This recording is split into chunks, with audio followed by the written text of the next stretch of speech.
ప్రధానమంత్రి గారు ఇంకొక అన్యాయం కూడా తెలంగాణకు చేసిండ్రు. మేము పద్మభూషణ్ పద్మశ్రీ అవార్డుల కోసం కూడా తెలంగాణ సమాజానికి ప్రతీకలైన గద్దర్ గారి పేరు, చుక్కా రామయ్య గారి పేరు, అందశ్రీ పేరు, గోరెటి వెంకన్న పేరు, జయతీర్ తిరుమలరావు గారి పేర్లు వీటన్నిటినీ రాష్ట్ర ప్రభుత్వం నుంచి మేము ప్రతిపాదన ఇచ్చినాం. కానీ ఏ ఒక్క పేరు కూడా కేంద్ర ప్రభుత్వం పరిగణలోకి తీసుకోలేదు. ఇది మాకు కొంచెం బాధ కలిగించింది. మిత్రుడు మందకృష్ణ మాదిగకి ఇచ్చినందుకు మనస్ఫూర్తిగా నేను అభినందిస్తున్నా. కానీ కేంద్ర ప్రభుత్వం గద్దర్ను, చుక్కా రామయ్య గారిని, జయ జయ హే తెలంగాణ అందించిన అందశ్రీని, గోరెటి వెంకన్నను, జయతీర్ తిరుమలరావు గారిని అసలు పరిగణలోకే తీసుకోకపోవడం అనేది ఇది మన తెలంగాణ సమాజానికి కొంత బాధ కలిగించే అంశము.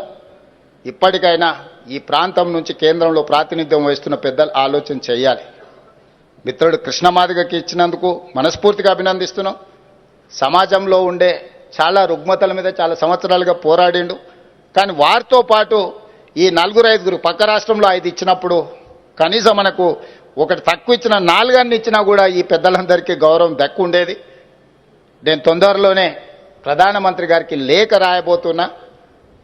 కేంద్ర ప్రభుత్వాలు ఇట్లా మన పట్ల వివక్ష చూపించినప్పుడు మనం ఎక్కడో ఒక దగ్గర మన నిరసన తెలపాల్సిన అవసరం ఉన్నది.